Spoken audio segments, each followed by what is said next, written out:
Welcome back, everyone. We're diving into something pretty important today.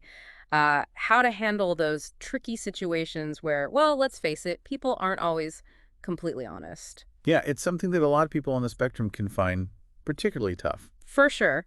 And our guide for this deep dive is a blog post that doesn't mince words. Adult autism. People will lie to you, and you lie on you protect yourself. Kind of grabs your attention real. Definitely. It doesn't sugarcoat anything, which I appreciate. Not at all. So, right off the bat, the blog gets into why autistic adults might be more vulnerable to lies or manipulation. And before we go any further, I just want to be crystal clear. This isn't about intelligence. Not even a little bit. It's more about the different ways autistic people process social information, you know, Hmm.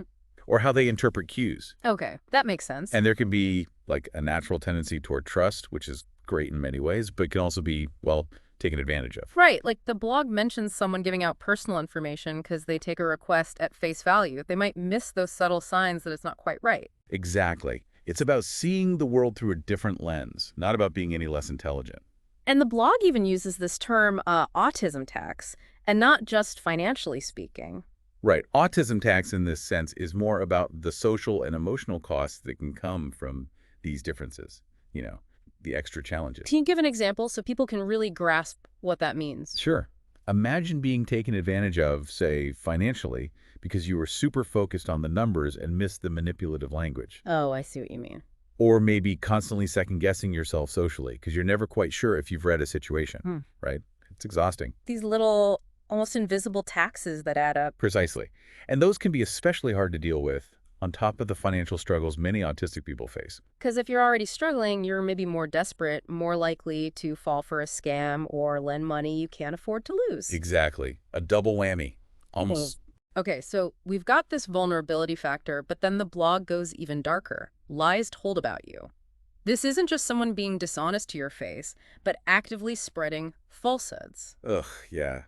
And this can be so insidious because it often preys on that strong sense of justice many autistic people have. How so? Imagine someone at work spreading rumors to sabotage you, knowing you might not be as quick to play those office politics games. Oof, that's rough. Or within a family, someone twisting your words to make you look bad. It's awful. Exploiting those good qualities, basically. Yeah, and it's so confusing and hurtful because it's often people you should be able to trust. And speaking of confusing and hurtful, gaslighting. This word gets tossed around a lot these days. Can you break it down? Especially why it's so damaging in this context. Gaslighting is basically making someone doubt their own memories, perceptions, even sanity. Like straight up denying things happened. That, or more subtly, planting seeds of doubt over time. Now, for someone who might already struggle with sensory input or social cues, it's incredibly disorienting. Like being told your memory's wrong, your feelings are invalid over and over. Exactly. It erodes your sense of self, especially if it's coming from someone you depend on. They're messing with your whole understanding of the world. And it makes you more reliant on them, giving them more control. It's scary. So vulnerability factor, insidious tactics like gaslighting. It's a lot. Yeah. But thankfully, the blog doesn't just leave us in despair. There are tools for protection. Absolutely. And it's not just vague advice, it's concrete stuff you can actually do. Like documentation, which sounds a bit, I don't know, bureaucratic. But the blog makes a good point. It's not about being suspicious of everyone, it's about being prepared. Hmm. Especially when misunderstandings happen easily, or there's a history of, well, Manipulation. yeah. So let's say you've got a coworker who twists your words or takes credit for your ideas. Keeping a log, even on paper, of interactions, agreements, anything like that. It's like having receipts. Exactly. Evidence to back you up. In a world where your words might be twisted, it's empowering. That leads to another point. Building allies. Again, the blog goes deeper than just saying get support. It's about the types of allies that are most helpful. Right, because not all support is equal. Ideally, you want people who get autism or who are known for being fair and objective. So they can listen without judging, offer a different perspective, maybe even advocate for you if it comes to that. Exactly. Not just a shoulder to cry on, but someone to help you strategize, find your voice. Which brings us to what might be the toughest part. Actually confronting the person who's lying. That could be so hard, especially with the anxieties many autistic people have around confrontation. Yeah, I can see that. But the blog suggests something I think is really smart. Scripting. Scripting, like writing out what you're going to say beforehand. Yeah, and even practicing it with a trusted ally. Yeah. can really reduce anxiety and help you feel prepared. So you can organize your thoughts, anticipate the response, maybe even identify those triggers that might throw you off. It's like a dress rehearsal for that tough conversation. And it's so important to remember you don't have to tolerate this. Speaking up isn't being aggressive, it's reclaiming your power. Setting boundaries, hopefully stopping the behavior. You have the right to honesty and respect. And sometimes speaking up is the only way to get that. So we've got recognizing the situation, protecting ourselves, and even that tough step of speaking up. It's a lot. It's about giving yourself the tools to navigate a world that, sadly, isn't always fair. But as we wrap up this part of our deep dive, I'm wondering, and this is for our listener to think about, what can we do to make it so these defenses aren't needed as much? It shouldn't have to be this way. It's such a good question. Mm.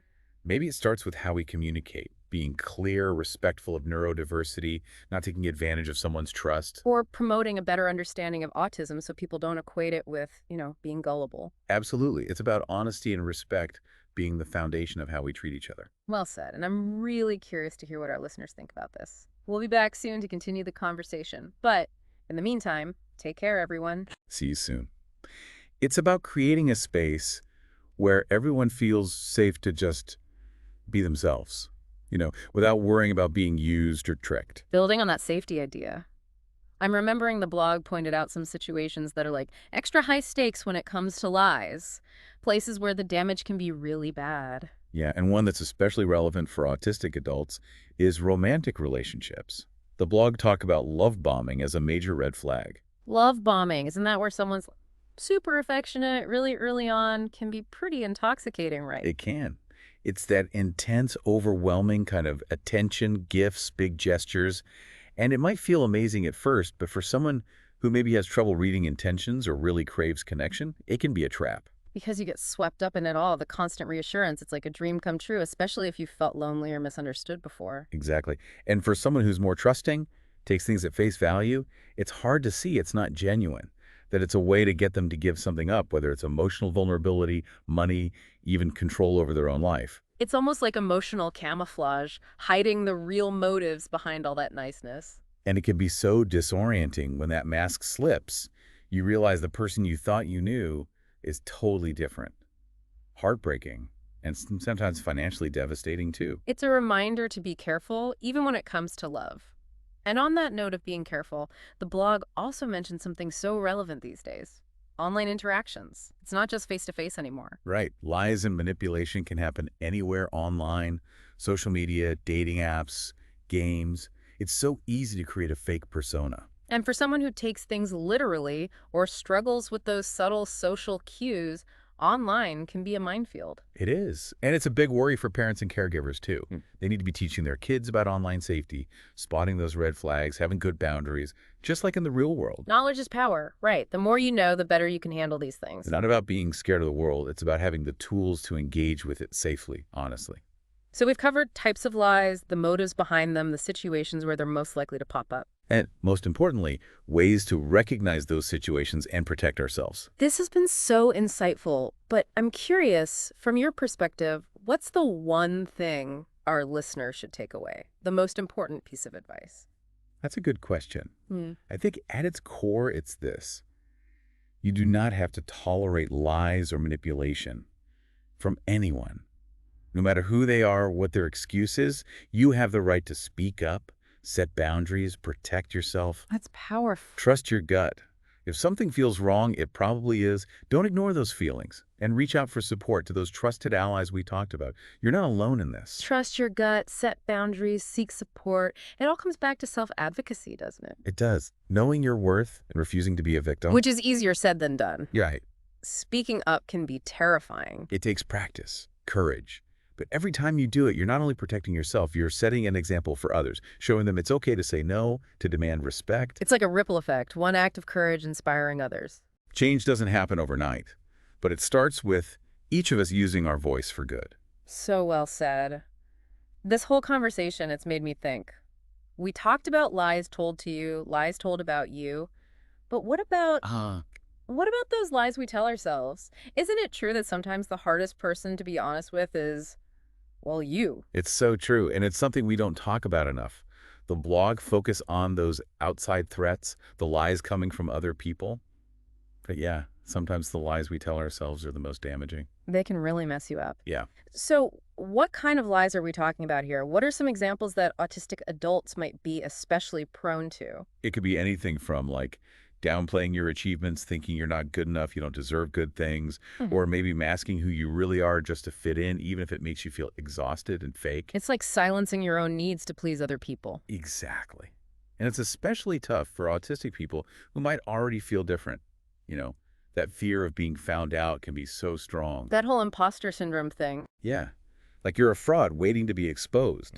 And it makes you hide your true self, suppress those unique things about you, just to blend in. But in the end, that just makes you feel more isolated. So it's like self-gaslighting almost, convincing yourself that your own experiences and feelings aren't valid. It is. And it can really wreck your self-esteem. You're constantly second-guessing yourself, never feeling like you're enough. Okay, so how do we break free from that? How do we start being more honest with ourselves, even when it's scary? It's a process. Yeah. But I think it starts with self-compassion. Accepting that we all have flaws, we all mess up, and that's okay. Treat yourself with the same kindness you'd show a friend. Instead of beating yourself up for every little mistake. Exactly. Acknowledge those things gently, and then focus on your strengths. And maybe, like, question those negative thoughts when they pop up. Are they even true? Or are they just old hurts or things society tells us we should be? That's it. Challenge those assumptions. Instead of, I'm not good at socializing, maybe it's, I connect with people in my own way. Valuing your authentic self. And surrounding yourself with people who get that, who appreciate you for who you are, not who they want you to be. That's so important. When you have that support, it's easier to let go of those limits you put on yourself and just be. Wow. This has been such a journey. We started with lies from others, then moved to those lies we tell ourselves. It's kind of like this whole talk about lies. It started dark, but it's leading us to a place of, like, self-discovery. I think so. Mm. By facing those lies, both from the outside and from within, we reclaim our own truth. It's about knowing your worth, setting those boundaries, and building a world where honesty and respect are just normal. For ourselves and others. That's Such a powerful message. To everyone listening, I hope this deep dive has given you a sense of caution, but also a sense of hope. You have the strength to handle this. You can do this. Trust your gut, build those good relationships, and never stop fighting for yourself. Your truth matters. Embrace it, own it, and never be afraid to let it shine. Couldn't have said it better myself. We'll leave you with those words to think about. Until next time, stay curious, stay informed, and stay true to you.